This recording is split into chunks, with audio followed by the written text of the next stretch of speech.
और एससीओ की तस्वीरें देखकर राष्ट्रपति ट्रंप सबसे बेचैन है और उनके सलाहकार ने कहा है कि रशिया से तेल खरीदने का सबसे ज्यादा मुनाफा भारत के ब्राह्मणों को हो रहा है। आपको भी ये बयान सुनकर बड़ी हैरानी हो रही होगी कि अमेरिका के जो नेता हैं, राष्ट्रपति ट्रंप के सलाहकार हैं, उन्हें भारत के ब्राह्मणों में अचानक इतनी दिलचस्पी कैसे होने लगी कि वो वहां बैठकर ये बयान दे रहे हैं कि भारत रशिया से जो तेल खरीद रहा है उसका फायदा भारत के ब्राह्मणों को हो रहा है। खैर, इस पर भी दो अलग अलग राय हैं। कुछ लोगों का कहना है कि उनका मतलब ब्राह्मणों से नहीं है, बल्कि उनका मतलब उन लोगों से है जो कि पैसे वाले लोग हैं, जो कि बड़े बड़े रईस हैं इस देश के, वो मुनाफा कमा रहे हैं इस तेल का। तो आज ये भी हम आपके लिए डिकोड करेंगे। लेकिन सबसे पहले आपको चीन से आई ये तस्वीरें दिखाते हैं जिनकी चर्चा पूरी दुनिया में हो रही है, क्योंकि अब से 2 महीने पहले तक किसी ने यह अंदाजा भी नहीं लगाया था, कल्पना भी नहीं की थी कि उन्हें इस तरह की तस्वीरें देखने को मिलेंगी जिसमें प्रधानमंत्री मोदी, चीन के राष्ट्रपति शी जिनपिंग और रशिया के राष्ट्रपति व्लादिमीर पुतिन एक साथ एक दूसरे का हाथ पकड़कर बहुत ही प्रसन्न मुद्रा में दिखाई दे रहे हैं। तो सबसे पहले आपके लिए उन खबरों को हम डिकोड करें, उससे पहले जरा ये तस्वीरें देखिए।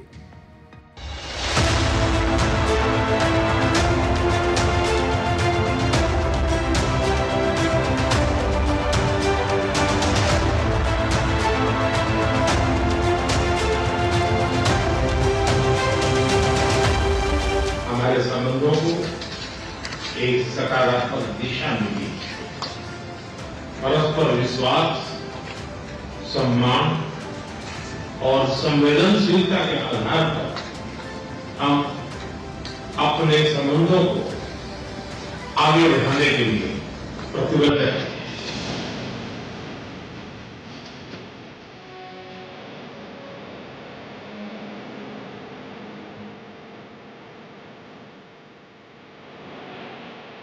कठिन से कठिन परिस्थितियों में भी भारत और रूस हमेशा कंधे से कंधा मिलाकर चले हैं। हमारा करीबी सहयोग न केवल दोनों देशों के लोगों के लिए बल्कि वैश्विक शांति, स्थिरता और समृद्धि के लिए महत्वपूर्ण है।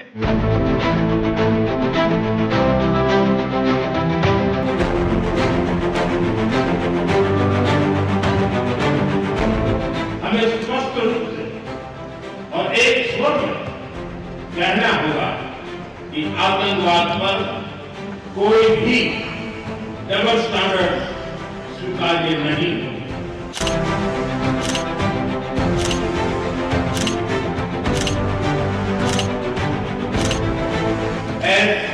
SCO, S security, C connectivity, O opportunity.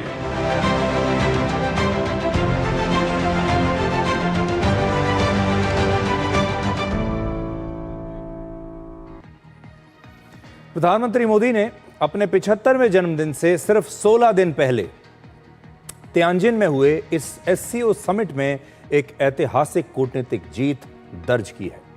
17 सितंबर को प्रधानमंत्री मोदी का जन्मदिन है। वो 75 वर्ष के हो जाएंगे, लेकिन उससे ठीक पहले उन्होंने एक बहुत बड़ी उपलब्धि हासिल की है। आज आप ये तस्वीर देखिए। प्रधानमंत्री मोदी और रशिया के राष्ट्रपति व्लादिमीर पुतिन एक साथ चलकर आते हैं और सामने खड़े पाकिस्तान के प्रधानमंत्री शहबाज शरीफ को पूरी तरह से ये दोनों नजरअंदाज कर देते हैं। शहबाज शरीफ की हालत क्लास में खड़े उस बच्चे की तरह है जिसे शायद स्कूल के टीचर ने सजा दी हो और उनका चेहरा बहुत ही उतरा हुआ दिखाई दिया।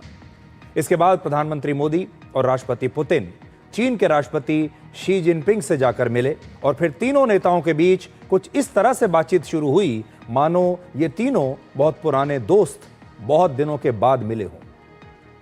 लेकिन पाकिस्तान एक तरफ अकेला खड़ा रहा और उसे किसी ने निमंत्रण नहीं दिया। तियानजिन एससीओ समिट में पाकिस्तान पर 2 बार कूटनीतिक स्ट्राइक हुई। पहला, एससीओ में पाकिस्तान बिल्कुल अलग थलग दिखाई दिया, अंग्रेजी में इसे आइसोलेशन कहते हैं। और दूसरा, एससीओ के घोषणा पत्र में पहलगाम आतंकवादी हमले की कड़ी निंदा की गई। ये भी पाकिस्तान के लिए एक बहुत बुरा क्षण था। इस समिट में आतंकवाद के मुद्दे पर पाकिस्तान को किसी का समर्थन नहीं मिला, किसी का साथ नहीं मिला और वहां के प्रधानमंत्री शहबाज शरीफ के सामने ही आतंकवाद पर सख्त फैसले लिए गए। वो उसी कमरे में, उसी हॉल में मौजूद थे जब आतंकवाद पर बात होती रही और प्रधानमंत्री मोदी लगातार आतंकवाद पर पाकिस्तान को खरी खोटी सुनाते रहे। और कोई बड़ी ताकत, यहां तक कि पाकिस्तान के सबसे करीबी दोस्त चीन ने भी पाकिस्तान की पैरवी इस बार नहीं की। प्रधानमंत्री मोदी ने शहबाज शरीफ के सामने ही आतंकवाद को दुनिया के लिए सबसे बड़ा खतरा बताया और कहा कि कुछ देशों को आतंकवाद का खुला समर्थन करने की छूट नहीं दी जा सकती। भारत पिछले 4 दशकों से निर्मम आतंकवाद का दंश झेल रहा है। कितनी ही माताओं ने अपने बच्चे खोए और कितने बच्चे अनाथ हो गए। हाल ही में हमने पहलगाम में टेररिज्म का बहुत ही घिनौना रूप देखा। इस दुख की घड़ी में जो मित्र देश हमारे साथ खड़े रहे, मैं उनका आभार व्यक्त करता हूं। यह हमला केवल भारत की अंतरात्मा पर ही आघात नहीं था, यह मानवता में विश्वास रखने वाले हर देश, हर व्यक्ति को खुली चुनौती थी। ऐसे में प्रश्न उठना स्वाभाविक है, क्या कुछ देशों द्वारा आतंकवाद का खुलेआम समर्थन हमें स्वीकार्य हो सकता है? एक्सेलेंसी, हमें स्पष्ट रूप से और एक स्वर में कहना होगा कि आतंकवाद पर कोई भी डबल स्टैंडर्ड स्वीकार्य नहीं होंगे। हमें मिलकर आतंकवाद का हर रंग में, हर रूप में विरोध करना होगा। ये मानवता के प्रति हमारा दायित्व है। तो आप देखिए, प्रधानमंत्री मोदी आतंकवाद पर इतनी सख्त भाषा का प्रयोग जब कर रहे थे, उस समय पाकिस्तान के प्रधानमंत्री शहबाज शरीफ भी वहीं पर बैठे हुए थे और शायद शहबाज शरीफ अंदर ही अंदर ये जानते थे कि ये सारी बातें उनके लिए हो रही हैं और शायद उन्हें ये समझ में नहीं आ रहा होगा कि इस समय वो कहां देखें। तियानजिन के एससीओ समिट के घोषणा पत्र में भारत को आतंकवाद पर एक बड़ी कामयाबी मिली है और इसमें पहलगाम आतंकवादी हमले की कड़ी निंदा की गई और इस हमले के अपराधियों सहित साजिश करने वाले और समर्थन देने वालों को भी सजा देने की मांग की गई है। और एससीओ दुनिया का सबसे बड़ा क्षेत्रीय संगठन है। इस बात के मायने इसलिए बहुत ज्यादा महत्वपूर्ण हो जाते हैं क्योंकि आतंकवाद पर ये जो स्टेटमेंट दिया गया है, देखिए ये दे कौन रहा है।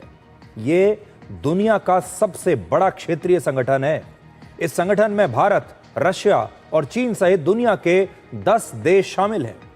एससीओ के सदस्य देशों में दुनिया की 40% आबादी रहती है और उसकी संख्या है लगभग 350 करोड़, यानी दुनिया का हर तीसरा व्यक्ति एससीओ देशों में रहता है।